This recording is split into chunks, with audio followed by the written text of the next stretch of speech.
Assalamualaikum warahmatullahi wabarakatuh. Selamat siang dan salam sejahtera bagi kita semuanya. Bertemu kembali dengan podcast Wagir Sejuk. Untuk kali ini kita kedatangan tamu yang istimewa. Beliau adalah Bapak Edi Sutrisno. Beliau termasuk aktif di dalam bidang penyuluhan, yaitu masalah literasi. Artinya kalau di penyuluhan itu bisa kan penyuluhan model baru atau era milenial karena sekarang serba online.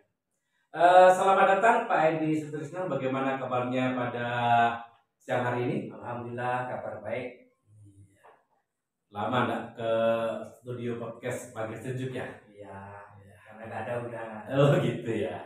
Momen ini mungkin kita bisa memberikan informasi kepada audiens atau masyarakat umum tentang pentingnya literasi atau literasi digital yang lagi marak pada saat ini. Pak Edi, saya sangat tertarik dengan literasi Anda mengenai aktualisasi moderasi beragama di kalangan pendidikan. Itu kayaknya sudah dimuat di jurnalnya Bimas Islam kayaknya.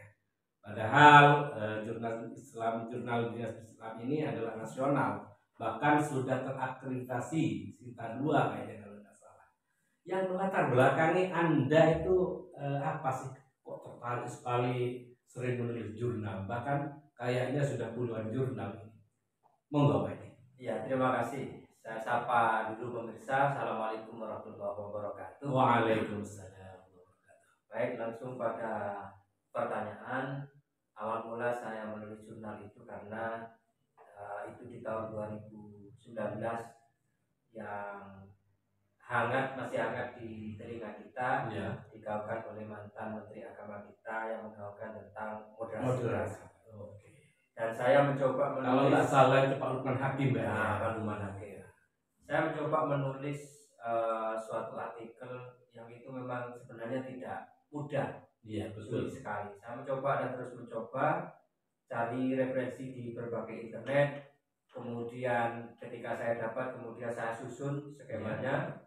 Pakai saya buat sketsa.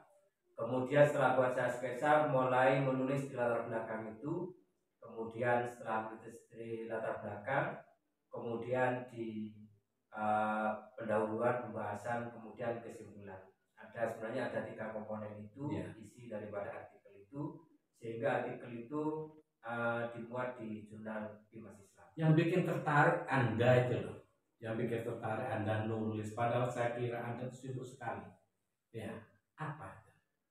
Sebenarnya ya momen dari moderasi itu ya. Momen dari moderasi itu, momen moderasi itu kan 2019 mulai digaungkan. Iya, betul. Nah, maka bagaimana supaya literasi moderasi ini supaya berkembang di telinga masyarakat semuanya dan ngerti apa sih sebenarnya yang dimaksud dengan moderasi beragama itu. Begitu pentingnya moderasi beragama itu harus diberikan di dunia pendidikan, contoh di sekolah-sekolah formal atau non formal. Iya, sangat penting sekali karena satu fondasi utama atau laboratorium utama itu sebenarnya adalah di lembaga pendidikan. Iya. Nah, ada sebuah penelitian dari White Institute, kemudian White Institute ya, itu mengatakan bahwa awal mula timbulnya kekerasan itu atau radikalisme itu di lembaga pendidikan yang dipimpin oleh Eliza White Foundation. Iya. Nah, itu awal mula akar atau radikalisme itu timbul dari pendidikan. Makanya sangat penting sekali bagaimana pendidikannya sebagai laboratorium utama tentang moderasi beragama. Oke, kalau kita bicara pendidikan luas sekali ya, mulai dari prasekolah kan seperti itu.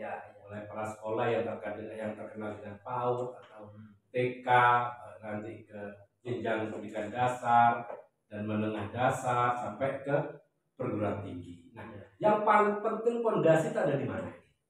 Yang paling penting sebenarnya ada di tingkat PAUD itu sebenarnya. Nah, bagaimana PAUD ini memahami sebuah agama, pengenalan sebuah agama itu dengan mudah, simpel, tanpa menyalahkan agama yang lain. Artinya semua Moderat ya. Artinya kalau kita Islam rahmatan lil alamin. Oke. Begini Pak Edi, yang saya kadang-kadang berpikir, Pak Edi ini saya kira bukan orang kota, ya kan? Ya. Orang desa bahkan pelosok yang ada di kanan sana. Ada trik-trik apa sih jurnal Anda ini kok bisa terbit ya di jurnalnya Bimas Islam, notabene itu nasional yang terakreditasi bahkan Cinta Dua. Mungkin ada trik-trik bagaimana itu kok bisa terbit? Pertama kita harus melihat bagaimana gaya penulisan di jurnal Bimas Islam itu. Kita harus mengikuti namanya template, bagaimana struktur kalimatnya, kemudian apa namanya itu, tata letak mungkin ya. Ya, tata letak, kemudian referensinya, kemudian cara menulis footnote, endnote itu. Iya. Jadi kita harus ngerti betul. Jika kita keluar dari yang sudah ditentukan itu, maka kebanyakan artikel kita itu ditolak. Tapi kalau sesuai dengan template yang ada, itu biasanya template-nya sesuai, kemudian judulnya sesuai, ada kebaruan, itu biasanya yang gitu. Oh gitu ya. Artinya harus paham dulu KTI. Ya, betul. Tentang ilmu karya tulis ilmiah. Dulu saya ingat itu ketika Bu Mami memberikan diklat tentang penulisan. Begini Pak Edi, saya nulis di jurnalnya Bimas Islam ya, yang itu milik Kementerian Agama. Apakah ada sih atau orang banyak gak yang melihat atau yang membaca artikel Anda itu? Kok sampean dengan semangat terus menulis? Ya, memang semangat saya timbul itu dari ketika artikel saya itu dilihat dan diunduh banyak orang. Iya. Sebetulnya perkiraan ada 27.000. 27.000. Ya. Bukan 27 orang, tapi 27.000.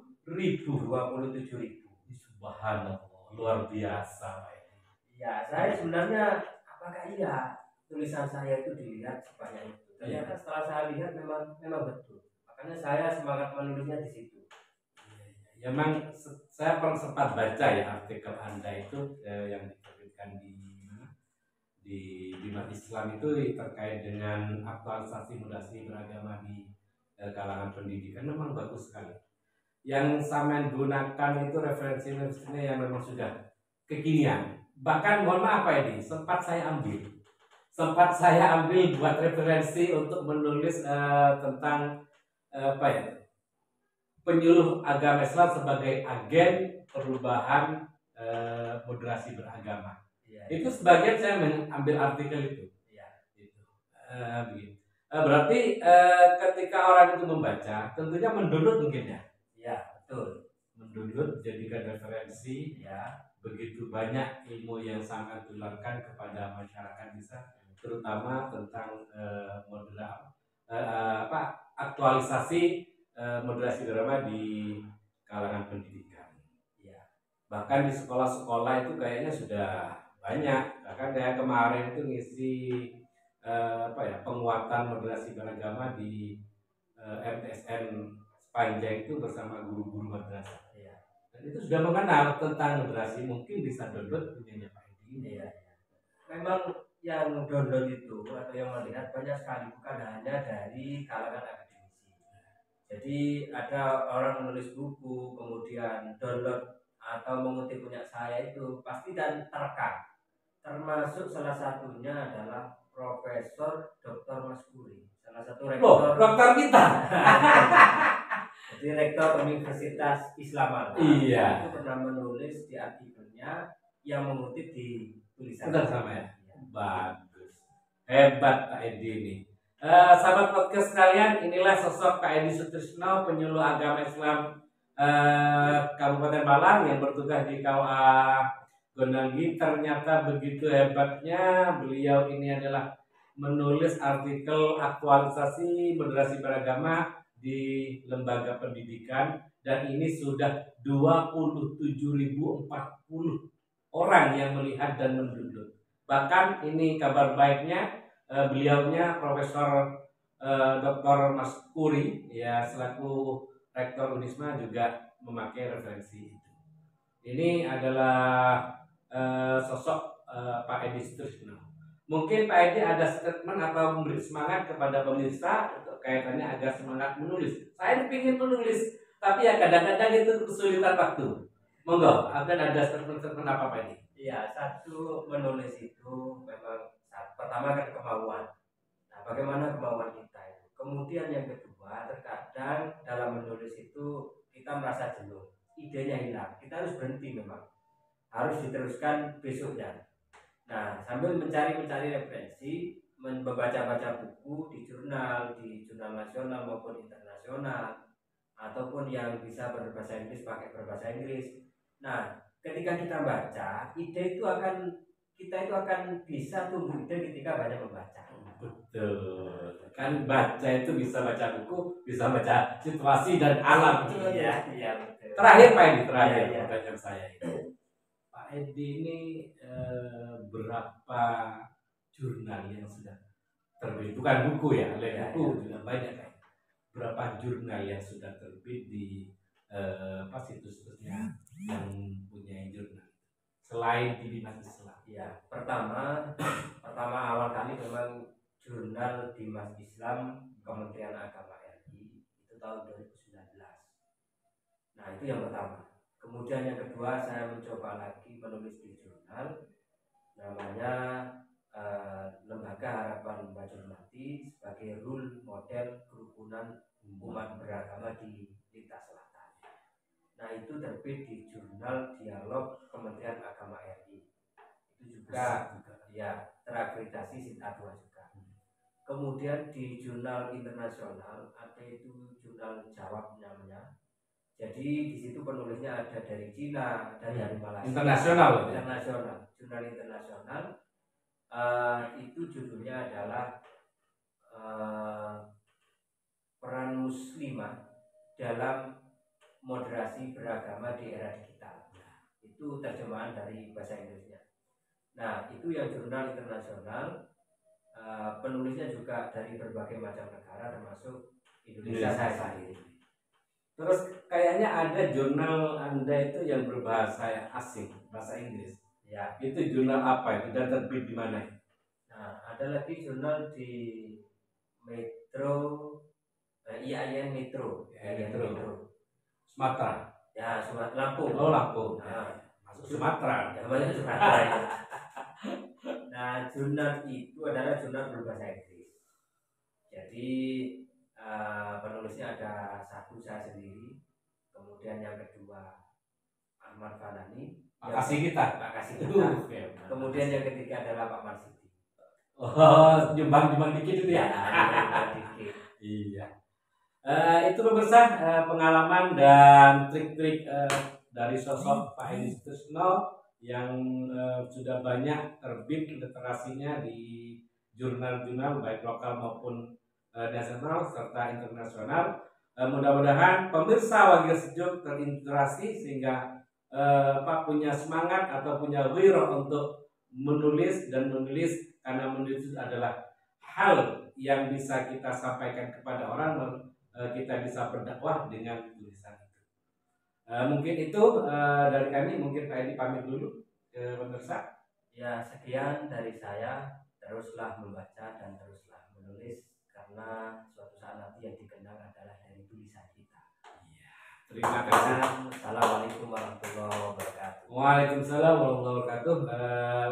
Pemirsa Wagil Sejuk, dengarkanlah podcast kita pada siang hari ini bersama beliaunya penulis di bermacam literasi atau di jurnal-jurnal. Beliau adalah Bapak Edi Sutrisno. Kita sampai ketemu di podcast yang lain. Assalamualaikum warahmatullahi wabarakatuh.